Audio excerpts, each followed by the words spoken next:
So for this part of our sock, I've gone ahead and I put my sock on my foot form, and you can see if I pull this a little bit, I'm almost to my line, my first line. So I probably need to do about 2 more rows, and then we'll be ready to start our heel.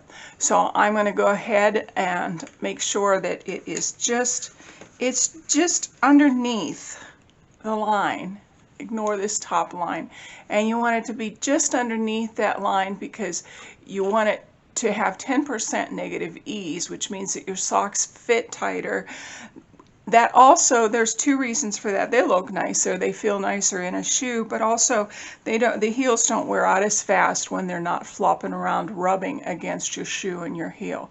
So this is basically where we want that last row to be. So let's go ahead and get there, and then meet me back here. I will get you through the heel, and you'll be able to finish your sock by yourself then. Way nice. Okay, thanks for joining me. See you later.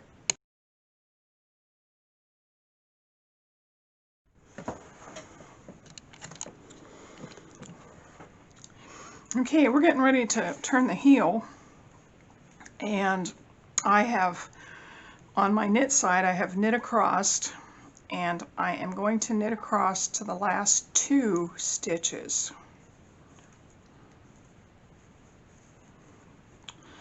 Okay, now right here we have 2 stitches on our needle, and normally we would knit through here, but I want you to go ahead to the stitch right below it, pick it up, and put it on your needle. Again, remember to keep these 2 stitches separate. Knit through that stitch and then bring it back.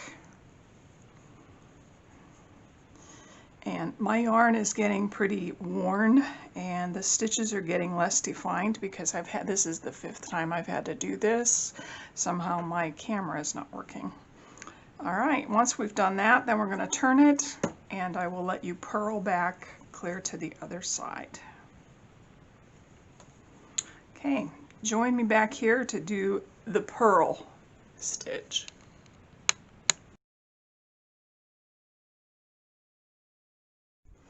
So once we finish the twin knit, we're going to turn and purl to the other side of the sock. And remember, a couple of the ways you can tell things is, first of all, it's the inside of the sock, but second of all, it has the ribs. It's not nice and smooth like this side, but it has ribs. And so that tells me that I'm on the purl side.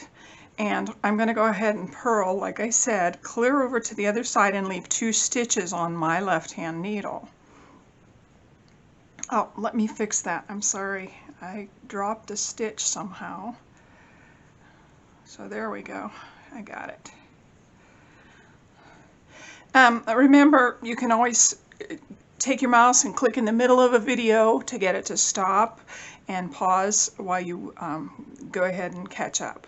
Once we have 2 stitches on our left hand needle, I'm going to take the entire stitch, the first stitch, and move it to my right hand needle. And once I've done that, then I find the stitch beneath that. I keep my finger on here to keep it separate, and I bring up that stitch, and then I purl it, and I put it back on my needle. So you can see, and again, you can see my stitches are getting a little bit loose because I've had to do this unknit so many times so that I could get the video done. Okay, I think I'm gonna have to, there we go. Sorry, I did not get that done.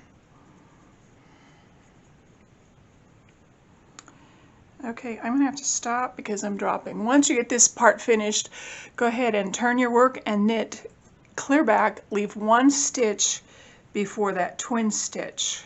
There's your twin stitch, so you'll leave this. You'll knit back to that, and I'll catch up with you.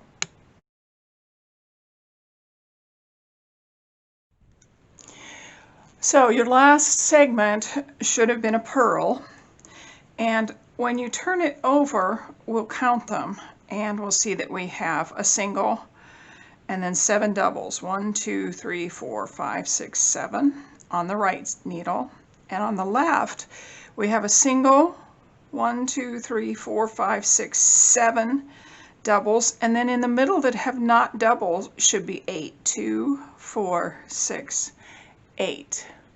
So this is just the first part. There are 3 parts to turning your heel with this sock, and we're going to go ahead and end here, and then the next video that I do will be doing the middle part, which is called the boomerang, but I'm going to call it the middle part just so you remember.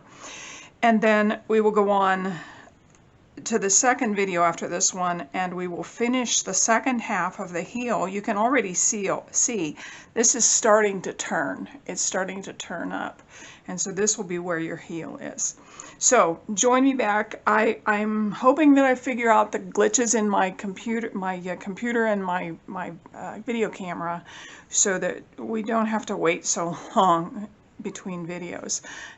Happy knitting, and thanks for joining me, and I'll see you next time.